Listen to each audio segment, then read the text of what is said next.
So the other thing that makes this book compelling is the stories of these men before they go to war, while they're at war, not just in terms of the battle they saw, the fighting they saw, but the experiences they had dealing within the army, dealing with white soldiers, but then also with civilians that they encountered while they were in Europe, and then what happened to them after they came back. So talk first about their experience with training. I mean, what did they discover before they were shipped out?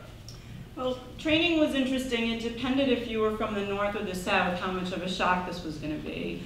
I'll tell you that at best, the southern soldiers who knew what life was going to be like, because the army training camps were mostly in the south where the weather was better for training. This camp was in a corner of Tennessee, northwestern Tennessee, called Paris, Tennessee, named after the French capital. There's an Eiffel Tower today, if you go, you can see it. But it was no Parisian haven for these men. I mean, there were very few places they could go. They had to really go far for any place on the weekends because they weren't welcome in the town. Now, if you were from the South, as the men from the South in this battalion said, this was just what we knew. Some of them expected better from the U.S. Army. They were being asked to fight for the freedom and democracy of white people far away. They thought, well, so how about us? If they were from the North, their first encounter, Wilson Monk from Atlantic City, who leads the book, his first encounter with going south was around DC, being told he had to move to the Negro car. And he didn't know what this was. He didn't know that train cars were segregated.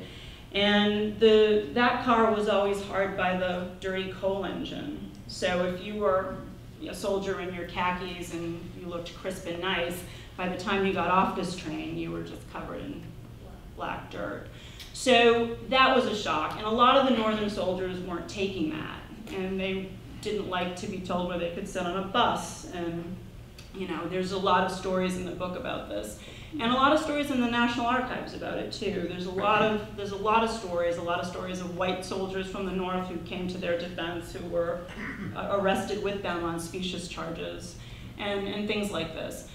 So you know, that was the biggest shock, was coming into the army and finding out, well, it's just the same as we knew, or it's worse than we knew. And you know, as Wilson Monk, you know, we were talking about this earlier, I first learned about how bad things really were when he said to me, well, yeah, in Memphis, we were there for the weekend and we couldn't go into this restaurant, but a whole line of German prisoners of war could. And that's when I learned that there were 425,000 German and Italian prisoners interned in the US. And they could work on farms, and they were paid under the Geneva Convention protocols. And they had a lot more freedom on the bases where they were interned than the African American soldiers of any rank who were there with them. So that was a shock. So meanwhile, they arrive in Europe, they participate in D-Day, and then, as you say, they stay there for 140 days, right? Almost half a year after that. And they meet a very different reception from some of the locals that they meet while they're there. In some cases, greeted more warmly than the white American soldiers. So tell us some of those stories. Well, these men came up to New York on the train from Tennessee with the curtains of their train cars drawn because Dixie Whites often fired at train cars carrying black men.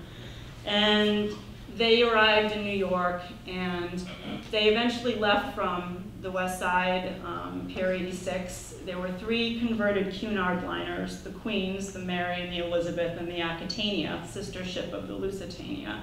So these men go over to Britain, zigzagging the whole way to avoid German U-boats, and they land in Britain, and instantly they can't believe it. People are coming up to them, they're giving them flowers, they're hugging them, they don't have to go in a different train car.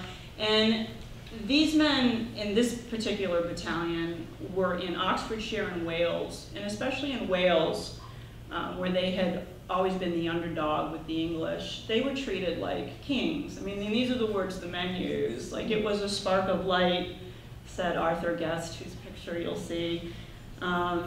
It was really miraculous for them. And it was also miraculous in a way for the white GIs from the South who couldn't believe that this wasn't innate, that segregation wasn't practiced everywhere by white people. And so it was a shock to both sides. And these men, I mean, the people in these towns had never seen people of color, and they were huge stars. I mean, they were just huge. They were invited to people's homes all the time. The girls preferred them. And that was a huge problem, as you can imagine, for the white, and also for the British men were quite put off by this too, because they were out of it completely. They were number 3. So I also quote letters in the archives about what the white soldiers wrote home, and it's really shocking, I think, and there's tons and tons of them in the archives.